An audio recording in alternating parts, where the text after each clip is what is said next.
स्वागत है आपका नई धारा रेडियो की एक और पॉडकास्ट श्रृंखला में। यह श्रृंखला नई धारा के संस्थापक श्री उदयराज सिंह जी के साहित्य को समर्पित है। इस पॉडकास्ट में आप सुनेंगे उदयराज जी द्वारा लिखी कहानियां, संस्मरण व लेख। सुनना न भूलें नई धारा रेडियो पर। उदयराज सिंह की रचनाएं पॉडकास्ट में आज सुनिए उदयराज जी का लिखा एक लेख, माटी में मेरा हीरा हिराए गयो रे। इंदिरा जी नहीं रही, अनहोनी होनी रही। आज उनको गए 15 दिन बीत भी गए, मगर किसी को भी एहसास नहीं होता कि सचमुच अब वो नहीं रही। मेरी पत्नी ने छठ व्रत किया था। उन्हें तारीख 30 को नींद नहीं आ रही थी, तो मैंने टीवी चला दिया। देखा, इंदिरा जी उड़ीसा में किसी सभा को संबोधित कर रही हैं। वही तेजी, वही दिलेरी जो उनके महान व्यक्तित्व के अप्रतिम गुण रहे। मगर कौन जानता था कि दूसरे दिन जब छठ के व्रती पारण करते होंगे तो भारत का वो सितारा सदा के लिए डूब जाएगा, जो 19 नवंबर 1917 से ही भारत की प्रियदर्शिनी बना रहा। मगर विधि का विधान कोई आज तक न जान सका, इतना गहन है उसका विधान।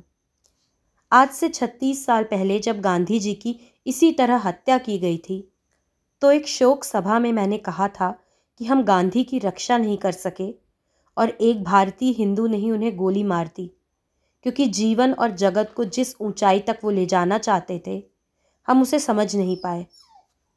इसीलिए तो ईसा ने सूली पर चढ़ने के समय कहा था कि मुझे मारने वालों को क्षमा कर देना परमेश्वर, चूँकि वे नहीं जानते कि वे क्या कर रहे हैं। गांधी जी की हत्या के बाद आज भारत में उसी माहौल में इंदिरा जी की भी हत्या हुई। जैसे गांधी जी हिंदुओं के सबसे बड़े हितैषी थे, उसी तरह इंदिरा जी भी सिखों की सबसे बड़ी हितैषी थी। मगर हाय रे मानव मन, आखिर तुमने कब पहचाना कि तुम्हारा हितैषी कौन है और दुश्मन कौन है? जब रावण जैसा महान पंडित साक्षात ब्रह्म को साकार रूप में न पहचान सका, द्वापर में धृतराष्ट्र के पुत्र श्री कृष्ण की महिमा को नहीं पहचान सके, तो इस कली काल में यदि सिख इंदिरा जी को नहीं पहचान सके तो आश्चर्य ही क्या। वियतनाम की दुर्दशा, फिलिस्तीन और लेबनान की बमबारी से खौफनाक बर्बादी, बांग्लादेश और पाकिस्तान की जनता की तबाही को देखकर भी यदि खालिस्तान के सिकंदरों की आंखें नहीं खुलती, तो फिर क्या कहा जाए, क्या लिखा जाए? आखिर पाकिस्तान क्या है? किसी विदेशी शक्तिशाली देश का एक पुछल्ला है। बांग्लादेश भी तो दूसरों पर ही आश्रित है। दक्षिण अमेरिका के देशों की क्या हालत है, यूरोप के छोटे छोटे देशों की क्या दशा है। सभी किसी शक्तिशाली देश के पिछलगुआ बने हैं। हंगरी, पोलैंड, अफगानिस्तान तथा चेकोस्लोवाकिया की पराजय की कहानी तो आज भी लोकलोचनों पर है।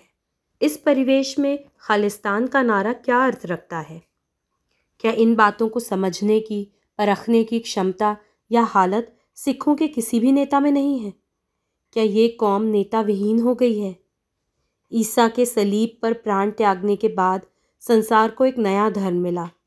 अब्राहम लिंकन की हत्या के बाद अमेरिका को एक नई दृष्टि मिली, एक नई दिशा दिखाई पड़ी। काले और गोरे के भेद पर सही सही सोचने की प्रक्रिया शुरू हुई। गांधी की हत्या के बाद हिंदू और मुसलमान दोनों स्तब्ध हो गए। विश्व प्रसिद्ध वैज्ञानिक आइंस्टीन ने कहा, आगे की पीढ़ी विश्वास न कर सकेगी कि हाड़ मास में जन्म लेकर ऐसा भी कोई महामानव इस पृथ्वी पर अवतरित हुआ था। इंदिरा जी के बलिदान में जो कौम अपनी डफली और अपना राग अलापने का जो सपना देख रही है, क्या वो कुछ सीखेगी या नहीं? या जैसे गांधी जी को भूलकर हमने आज उन्हें मूर्तियों और ड्राइंग रूम में कैद कर दिया है, क्या इंदिरा जी का भी वही हाल होगा? मुझ में बराबर ये भय समाया रहता है कि आज़ादी के बाद की हमारी सफलताओं की कहानी कहीं विफलताओं के शिकंजे में न गिरफ्त हो जाए, और जैसे आज हमने उपनिषदों, गीता, रामायण, बाइबल, कुरान शरीफ, गुरु ग्रंथ साहब तथा सत्यार्थ प्रकाश को पूजा घरों की शोभा या मंगल आरती की विभा से आलोकित कर, या सोने या हीरे जवाहरात की पालकी और छत्र चंवर की परिधि में बंद कर रखा है, वैसे ही इन महामानवों के बलिदान की कहानी भी कहीं इतिहास के पन्नों में ही सिमट कर न रह जाए और हमारे दिल के दरीचों तक न उतर पाए। जिस देश के पास ऐसे आध्यात्मिक रत्न हो, उसका ये हाल न हो जाए कि माटी में मेरा हीरा हेराए गए रे। इस पॉडकास्ट को सुनने के लिए आपका धन्यवाद। हम आशा करते हैं कि हमारी यह प्रस्तुति आपको ज़रूर पसंद आई होगी। अन्य पॉडकास्ट्स, वीडियो इंटरव्यूज़ आदि के लिए नई धारा को सभी सोशल मीडिया प्लेटफॉर्म्स पर फॉलो करें। जल्द ही आपसे फिर मुलाकात होगी। धन्यवाद।